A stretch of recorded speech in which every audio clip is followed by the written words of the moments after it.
정성을위해서 치료혈압으로 그러나 플랫은 이러한 관점을 두고 조지 피커링과 오랫동안 논쟁하게 되었고 결국에는 피커링에게 무릎을 꿇었다. 1950년대 말이 되면은 본태 고혈압의 일관된 중심 모델을 찾으려는 노력이 계속 무위로 돌아가면서 고혈압은 결코 일관된 병리적인 단위로 밝혀내지 못할 그러는 피커링의 제안이 고혈압은 기계론적인 단일한 질병이 아니라 복수의 요인이 모자이크처럼 작용한 결과라서 어빈 페이지의 이론과 함께 서서히 의학적인 사고의 조류를 차지하게 되었다. 피커링은 블레스의 쌍봉곡선을 대신해서 주어진 인구 집단의 혈압은 정규 분표를 따르며 고혈압이라는 병리적인 현상은 종형곡선의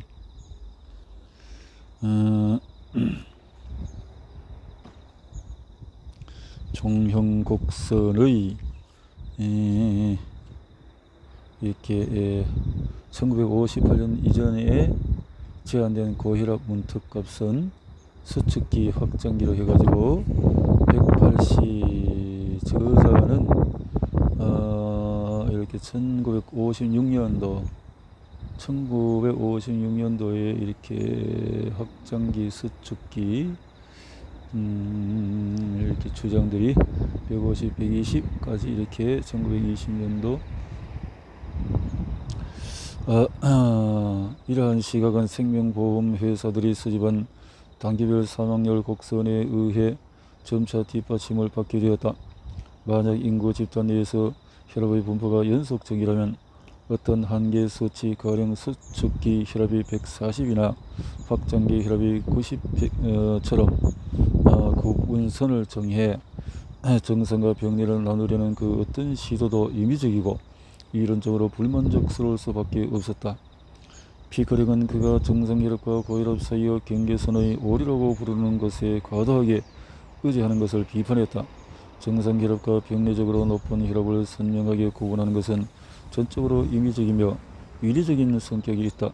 사실 동맥혈압은 단계별 특징을 띠고 있는 것처럼 보인다. 낮은 혈압과 높은 혈압 사이의 차이는 양적이며 질적이지 않다. 유형의 차이가 아니라 정도의 차이라는 말이다. 1956년까지 정상혈압과 고혈압을 구분하고자 여러 다른 기준이 나타났고 이러한 문턱값들은 하나가 아니라 여럿이었고 이론의 여지가 있었으며 다양한 이론적인 방법론적인 입장들에서 비롯이 되었다. 어떤 것은 생리 실험실에서 나온 결과를 외사반대에 근거했고 다른 것들은 사망률과 증상이 있는 질병에 대한 연구에서 나왔으며 또 다른 것들은 생명보험 회사의 건강기준에 도움을 주고자 만들어졌다. 로빈슨과 브루스는 인구 집단의 산술 평균에서 얻은 표준 편차에서 문턱값을 끌어내었다. 다우릴 개발 이전에는 혈압을 효과적으로 내려주는 치료법 가운데 중대한 신체적인 위험이 따르지 않는 경우가 없었다.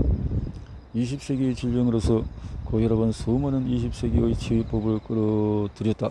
진정제, 질산염, 정신요법뿐만 아니라 정비요법, 방사선요법, 열요법까지 등장했다. 그러나 의료 공동체 내에 진료에 대한 낙관주의를 널리 퍼뜨린 최초의 양태는 악성 고혈압에 대한 수술요법의 개발이었다. 외과적인 접근법은 고혈압 질환에 대한 자율신경 가설에 뿌리를 두고 있었다.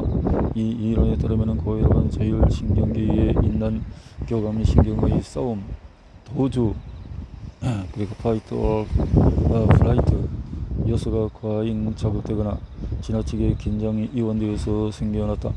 초기의 교감신경절의 실험적인 절제가 성공을 거두자 더 안전한 외과적인 교감신경 절제술이 더 널리 대중화되었다. 이 기법은 혈압을 낮추고 악성 고혈압의 증상을 반전시키는데 분명 효과가 있었지만 중대한 위험을 수반했다.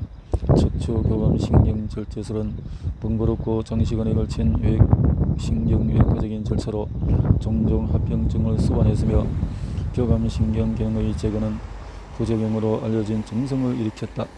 1940년에 보스턴 대학의 레널드 스미딕이 대중화한 개량된 기법도 여전히 열흘의 간격을 둔 두 차례의 수술을 필요로 했고 흉곽 중앙에서 복부 중앙까지 교감신경쇠를 절제하려면 수차례의 절개와 후복막, 후흉막, 횡격막, 격려, 접근법 등을 동원해야 했다. 이 수술을 받으려면 6주에서 8주 동안 입원해야 했고 서미득 자신이 수술 2,500건을 집도하고 그의 접근법이 신속하게 국제적으로 받아들여졌음에도 수술은 당연하게도 매우 중증인 환자에만 국한돼 이루어졌다.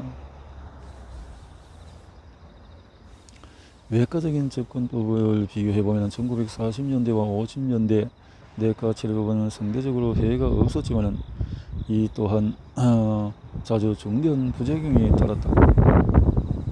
전후의 새로운 항고혈압 가운데 신경절 차단제는 교감신경절제술과 동등한 효과를 갖는 약이었다. 이는 몽롱함, 구강건조, 배뇨곤란, 변비, 마비성 장 폐색, 그리고 때때로 환각성 정신병을 일으켰다. 혈압 상승 물질 중화제로 알려진 하이드랄라진은 좀 더 신뢰받았지만 초기의 권장 투여량에서는 역시 일련의 통증, 두통, 두근거림, 빈맥, 흉통뿐 아니라 낭창과 흡사한 증후군까지 유발했다.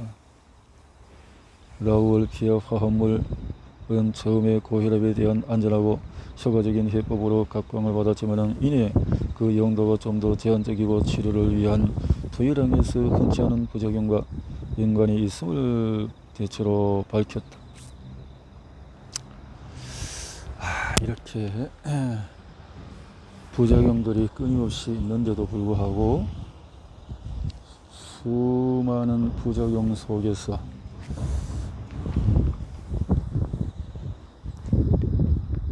치료제라는 이렇게 만들어져 왔다라는 거죠.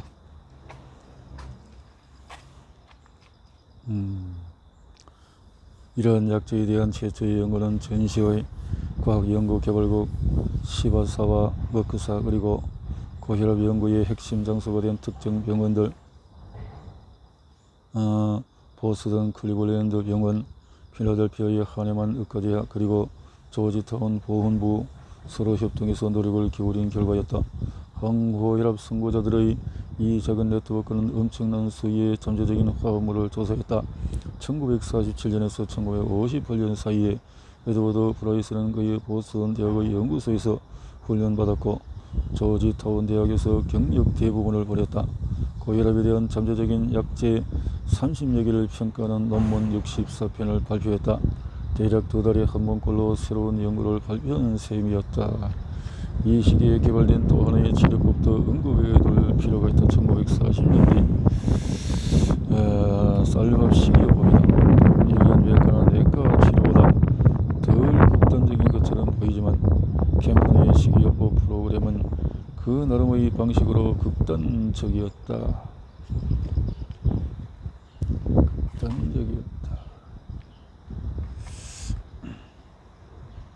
결국 1958년쯤에 효능이 있는 것으로 인식된 많은 항고혈압 요법들이 나와 있었다. 그러나 헤리어토스턴은 그 시기에 이렇게 지적했다. 고혈압에 대한 현재적인 치료는 효과가 있기는 하지만 많은 문제들이 여전히 남아있다. 우리는 이 질병의 근본 메커니즘에 관해서 아는 것이 너무 적고 그 결과 우리는 치료는 비특이적인 넌스페시픽이다. 그뿐만 아니라 고혈압 치료는 환자들에게 번거로우며 종종 골치 아프고 때로는 위험한 부작용과 특정 환자에게 효과가 있을 치료의 유형을 예측할 수가 없다. 누구를 치료하는 것인가? 천상학을 재정의하기 시작하면서 1950년대에 개혁의 들은 혼란스러운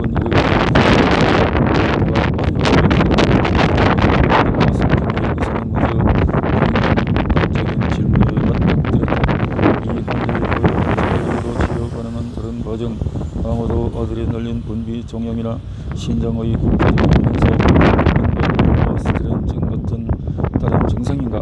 아니면 그 자체로 하나의 질환인 인태 고혈압인가?